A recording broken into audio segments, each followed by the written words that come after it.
Hello everyone. Thank you for attending this meeting. My name is Francisco Gallego. I'm a forest engineer. I work in the IT department of CESEFOR. And we carried out this intellectual output, the number 3, Internet of Trees. So let's go to that. The first thing is that the deliverable of this is a guidelines that covers different points of the Internet of Trees, but it aims not only to give some basic information about the state of the art of the forest plantation censoring or the existing technology, but also to give some to show some lessons learned from real case studies in which CESEFOR has taken part, and also give some insights to when it's important or it's key to use Internet of Trees, or maybe it's not.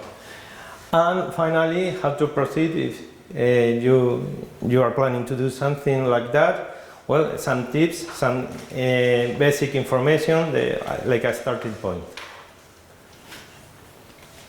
Okay, so as I said, the first part is a bibliography review. It will be accessible via CSV format. It will be accessible via in the website, in the section of the intellectual output, number 3, and also in the virtual forest model. It contains 23 studies, recent studies, because they date back from 2017 to 2022, with the same topic. Sensor a forest, a plantation, in a natural environment, and so on, but with different objectives. Many of them are focused on forest fires, some of them in the detection of forest fire or management, but also in forest management and productivity, D+I, diseases, forest roads, and so on. And finally, you can see the students can see the identification of the publication, the year, abstract, and so on. So for us, this is like a starting point for someone who's interested in this topic. This is maybe if you are planning to do something, maybe someone has done something similar and gives you an idea of how to proceed. Then these guidelines covers, as I said, the existing technology.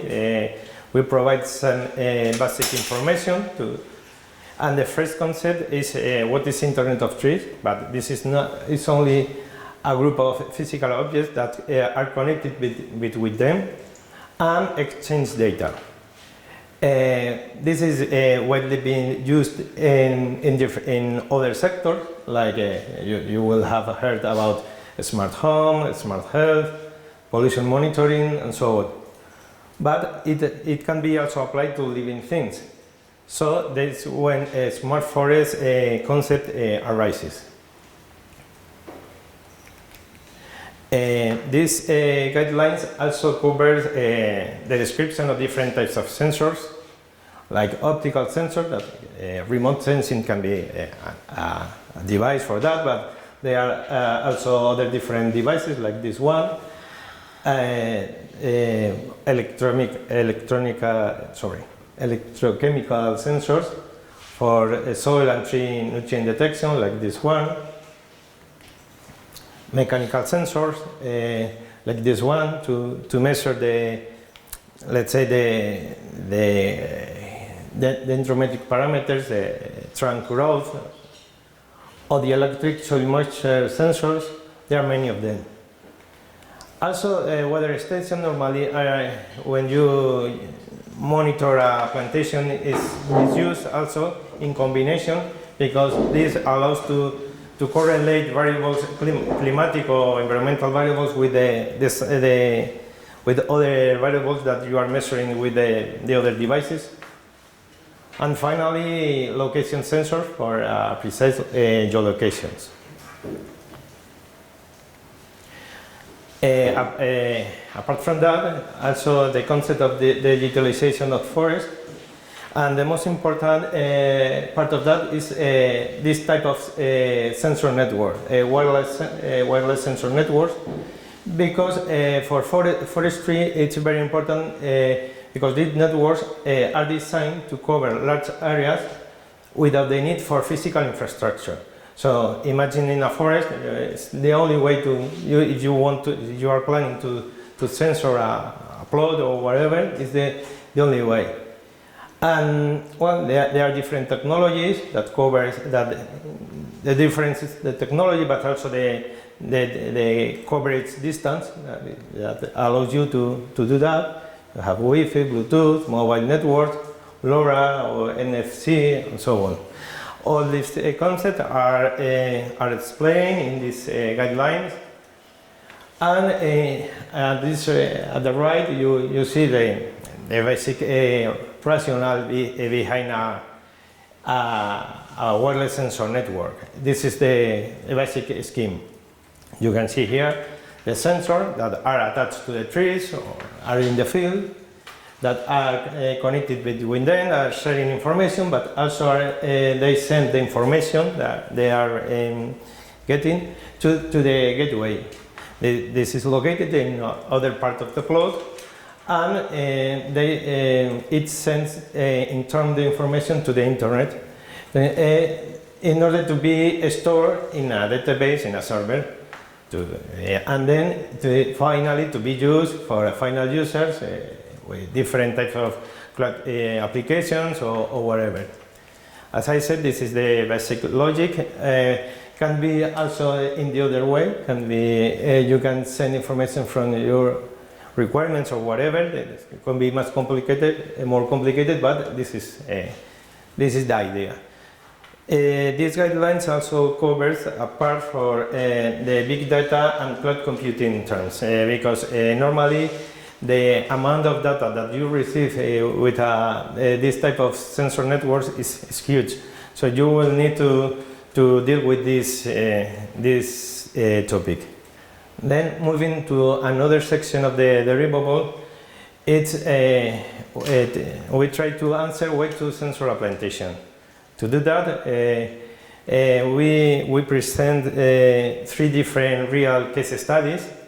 As I said before, in which CESEFOR had an active role in this sensoring. And the first one is the quick urban forestation, whose objective was promote urban and industrial urban areas forestation without irrigation. The idea behind that was to check with different treatments which one was better for the plants, because could keep the humidity in the soil for longer. So for that was key to sensor the soil at 2 different levels, 20 centimeters and 40 centimeters. So in this case, the sensorization of the plantation was key to study how water stress affected the plants, and then correlate with analysis of survival or biomass growth. So we present a complete review of the project in these guidelines. It covers the plantation design, plots, species, treatments, and so on. Also the data collected in the field and the analysis performed with this data, and finally the results we obtained. The sensor network used was two different sensors for each tree that was sensorized. AquaCheck, a sensor to measure the soil moisture and the soil temperatures. This is a basic scheme also. For each tree we had 2 sensors, not 4 sensors, 2 at 20 centimeters and 2 to 40 centimeters, as I said. And then with the water station, because we needed to correlate the humidity after rainfalls to see if one of the analyses were related with that. and data loggers that, these sensors sent the information to different data loggers, and this in turn sent the information to a communication hub that was located also in the plot. And finally, every 30 minutes, during 2 years, I think, all the information was sent to the server. So you imagine, I think it was allowed 2 million data we received of this sensor network. And finally, important, the conclusions we withdraw of in this case, and it's just trying to answer an idea of when it's important or not. The first thing is the high complexity in measuring nature, and like in the laboratory where you can control more or less all the variables in the nature, it's impossible. There are multiple variables that affect the development of the species, and this is something that you have to take into account in advance. And then you should select the technology more appropriate for your objectives, and for sure in each case you will need to carry out a previous analysis of the data requirement you need for your analysis. Another conclusion that the experience in forestry in this area of sensor network is still limited, so you have to trade off between the most updated solution in the market, that is important, but also you have to look for technology that has been previously tested in similar environment to yours, because it gives you more security that it's going to work. Then another case study was a sensorized pinus-pinaster forest to study resin production. In this case, the objective was to monitor several physiological variables continuously of this type of trees, and to study the correlation between the resin production variable and climatic and physiological variables in real time. And this deliverable covers the plot design. In this case, we focus in this case study, and the next we only focused on the sensor network, in the installation, the parameters, and so on. But as I said, the plot design, the sensor network used, and the sensor network installation. So you can see here how we install in a real case these 3 talker sensors, how it works. So it's like a installation guide, more or less. You can use it like that. And there was 3 talker sensors communicated with by LoRa system. It had 3 different modules. The TT Cloud, that was to receive, store and send data to the internet via this network. TT Plus, that were the devices that were attached to the trees, measure and record the variables of the stand. And TT Soil, that recorded the main meteorological data. And the variables measured in this case were the subflow rate, trunk diameter variations, multispectral measurement of the sunlight, good temperature and humidity, air temperature, and relative humidity. The next one is a sensorized experimental chestnut stand, also whose objective was to analyze the main physiological parameters of chestnut trees and their correlation to the 2 main conditioning factors that affect chestnut growth. Related to phytosanitary conditions caused by pests, in this case Cryponetria parasita, and climate change effect on water stress. And another objective of this study was to the definition of optimal watering schedules.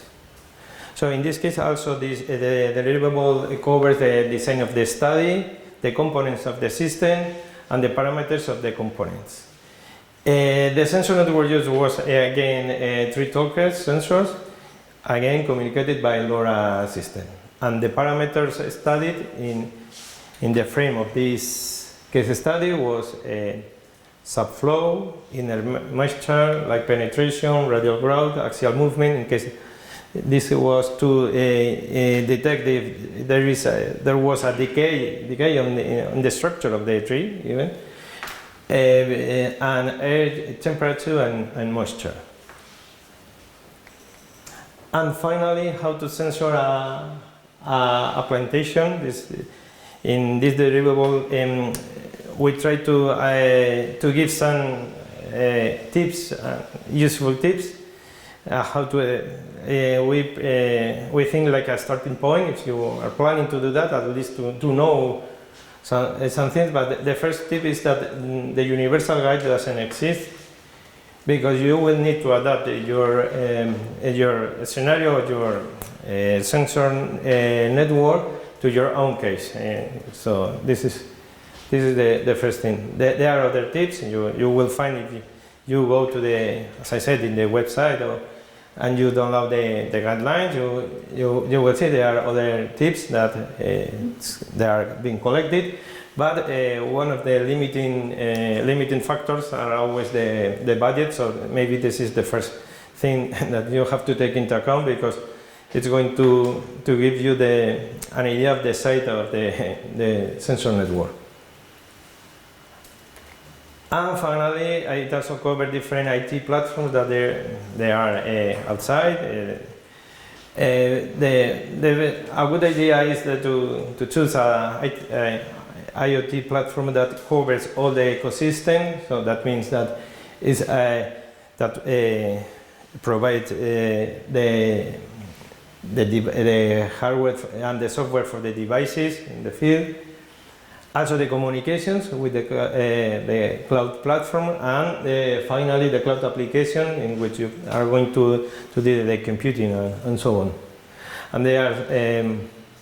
And you can see here different examples of IT platforms, and some tips are again to do that. There are also like a link to go to step by step to how to create that. But the important thing is that maybe normally it's better to rely on a reputable company and work with them, and not try to reinvent the wheel, and not try to do more than you can do, because it's not always the best thing. And for me, this is all. Thank you very much. Again, this deliverable is accessible in the web page of in the section in the web page of the Virtual Forest project. So I encourage you to visit the page and download it. Okay, thank you.